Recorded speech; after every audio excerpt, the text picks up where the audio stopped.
All right, everybody, so just shooting a little update here. We have gone over this field, my dad did. Went over this field one more time with the harrow, and I just want to show you the difference that made in firming this seed bed up, and it looks a lot better now. So you can see footprint I just left right there. You can see where my heel went in, and that's really good. That's where about where I'd like to see it for a grain crop like barley, wheat, something like that. We're planting barley. So the key to growing a crop is making sure that you start off on the right foot, and that right foot is having a good seed bed. That is the most important thing. You got to make sure that the ground you're putting your seed in, you've got moisture for it, it's warm enough, and also that you're going to have the good seed to soil contact that you need so that the seed will be able to imbibe the water and start the chemical reaction that dissolves the endosperm that can start the germination process. So we did a good job getting that firmed up by going over it again with the harrow. Having the moisture in the soil that we had really helped that to pack down and firm up even more. So this is looking really good. I think we'll do well. You know, one more note, in agriculture, the most important thing to remember is you control the controllables and you manage the uncontrollables. In other words, there's a lot of things that are outside of your control. You just can't do anything about it. The weather. You cannot control the weather, no matter how hard you try. But there are a lot of things that you can control. As farmers, it's important that you know the ideal way of doing things, and you strive for that. In reality, you're never always going to be 100% ideal because of all of the things that are outside of your control. But you do the best that you can, and you have to know what the ideal way is so you have a goal to shoot for, and that's what you're always striving to do. And so it's important that you control the things that you have control over, and that you pay attention to those things and you do the best job you can, because Mother Nature can step in with the weather, and even if you do everything perfect, she can wipe out a crop for you for a year, and there goes your income, or at least part of your income. So do what you can, because you don't have control over everything. So again, remember, you want to control the controllables and manage the uncontrollables. If you learn nothing else from this class, remember that one.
So I'm just getting off the tractor here to check the level of seed in the drill, and we are getting to the point that we need to add seed to this drill. So I like to add seed when you start to see these little depressions in the seed box here.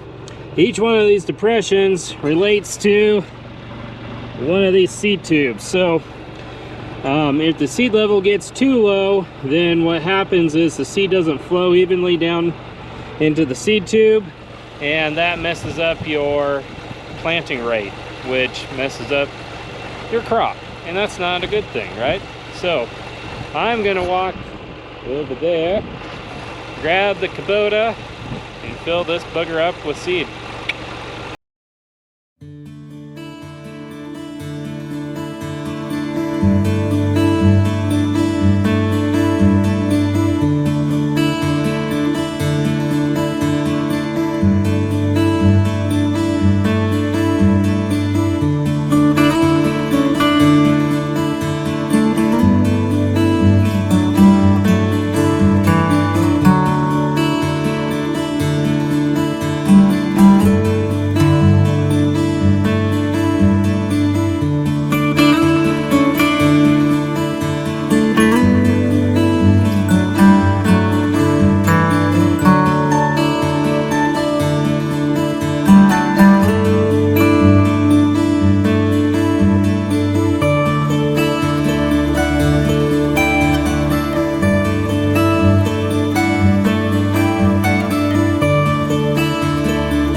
Hey everyone, so it's a little windy today.